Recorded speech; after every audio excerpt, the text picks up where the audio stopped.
Numéro 1. Arnaque au logement. Leur maison est inhabitable. C'est un incroyable escroc. Il a brisé le rêve de dizaines de familles. J'ai travaillé toute ma vie pour m'acheter un pavillon. Je ne comprends pas qu'on ne puisse pas me donner ce que j'ai acheté.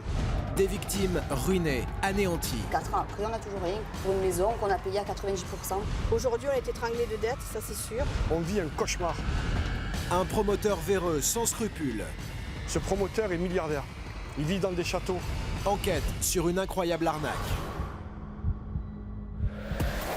Nous sommes dans le sud de la France, dans les Bouches-du-Rhône. Sandrine et Bruno habitent Istres depuis plus de 10 ans. En 2006, cette famille est installée dans un appartement vétuste.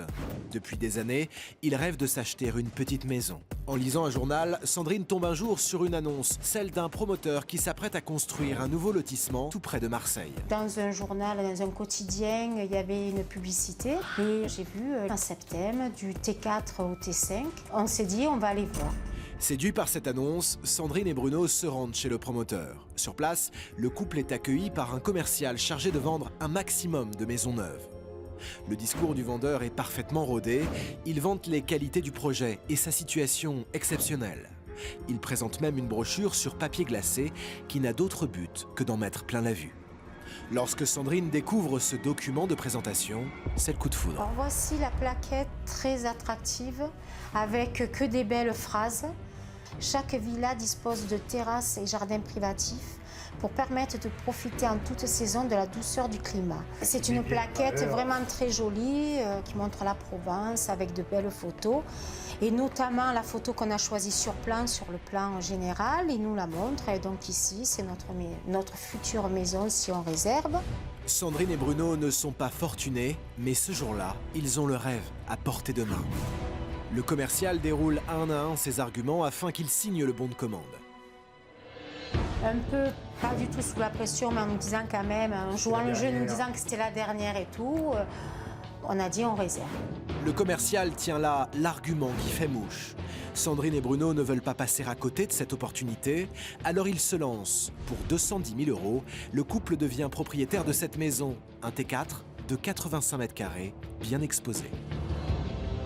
Ils signent l'acte de vente en août 2007. Le commercial leur promet qu'ils seront livrés 1 an et demi plus tard. Mais dès le départ, les choses ne se passent pas comme prévu.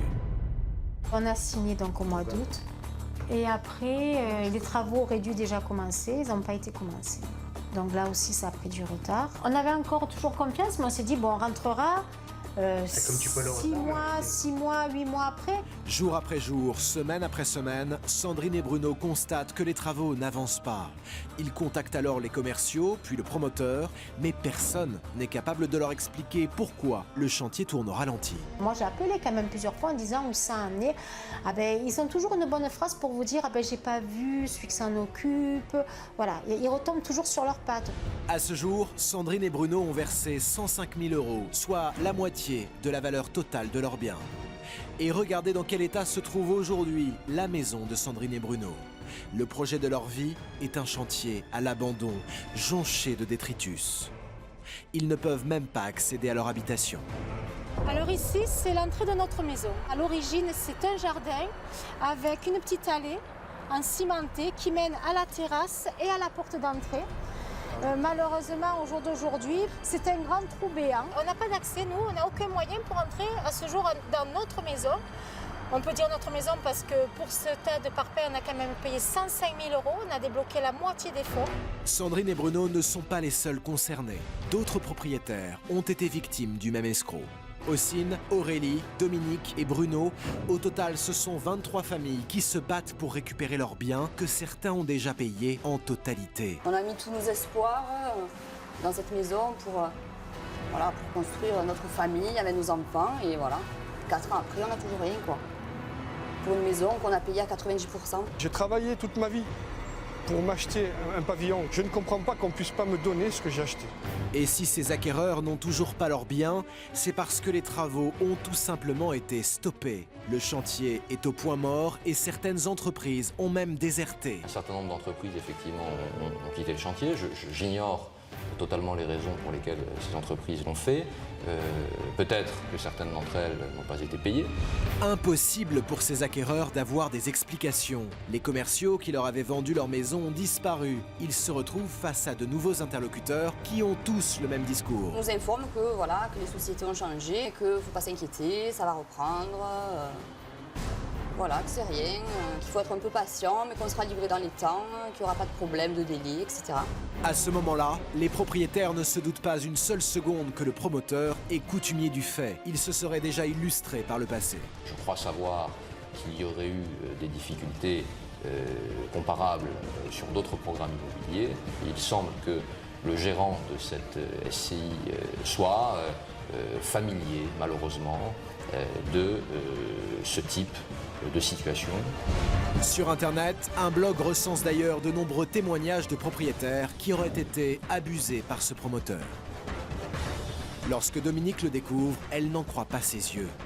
Alors là, le top du top. On a tapé victime, arnaque, des mots comme ça sur Internet et on a trouvé notre promoteur là-dessus. Et là, on a compris qu'on se trouvait vraiment dans quelque chose de grave qui allait nous dépasser rapidement. Et ce promoteur peu scrupuleux ne semble pas se soucier du sort de ses clients. Depuis le début, il se contente d'encaisser leur argent, mais ne vient jamais sur le chantier. À l'exception d'un jour où Dominique le croise par hasard et s'empresse de le questionner. J'ai rencontré le promoteur le 24 janvier 2009 et je me rappellerai toujours. Donc c'est un monsieur d'un certain âge, assez élancé, qui est arrivé dans une très belle voiture, que j'ai interpellé au chantier lui posant des questions sur ma maison. Je lui ai demandé pourquoi il ne répondait pas à mes questions. Il a faim de partir, je l'ai quand même rattrapé. Et la seule chose qu'il m'a répondu, il m'a dit « Madame, la justice française me protège ». Devant tant de mépris, Dominique crée avec les autres propriétaires une association pour s'épauler. Ils prennent un avocat pour défendre leurs intérêts et désignent un expert en bâtiment. Et ils ne sont pas au bout de leur surprise. Car en lisant le rapport d'expertise, c'est la consternation.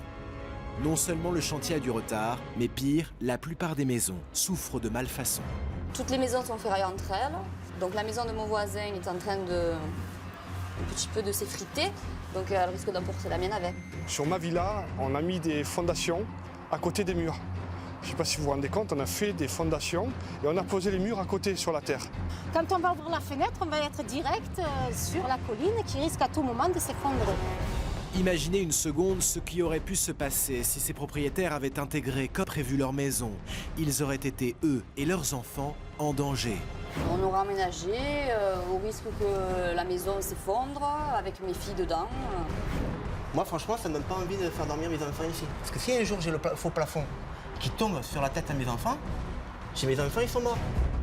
Ce lotissement est aujourd'hui fantomatique. Les belles villas tant rêvées n'existent malheureusement que sur papier glacé.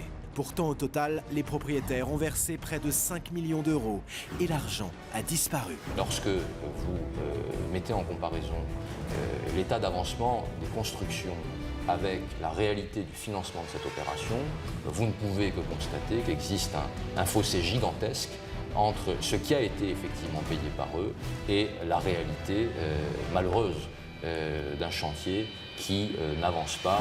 Où est l'argent ? Une question à laquelle le promoteur n'a jamais répondu. Au grand désespoir de ses propriétaires qui se retrouvent aujourd'hui dans une situation dramatique. Ces familles croulent sous les dettes, elles peinent à payer leur loyer et les mensualités de leur prêt immobilier. Aujourd'hui, on est étranglé de dettes, ça c'est sûr. On vit un cauchemar. Vous avez des gens qui ont 3, 4 enfants qui vivent dans des studios, des T2. Nous sommes 23 familles. Il y a certains d'entre nous qui ne mangent pas à leur faim. On est en détresse, quoi. On paye, on est bon qu'à payer. En février 2010, le promoteur et ses associés ont été condamnés à payer 12 000 € à chaque famille pour préjudice matériel et moral. Le promoteur vendeur a été déclaré défaillant et aujourd'hui, c'est l'assurance qui prend le relais pour terminer les travaux. Mais la situation stagne depuis plusieurs mois et ses propriétaires ne savent toujours pas quand ils pourront franchir le seuil de leur maison.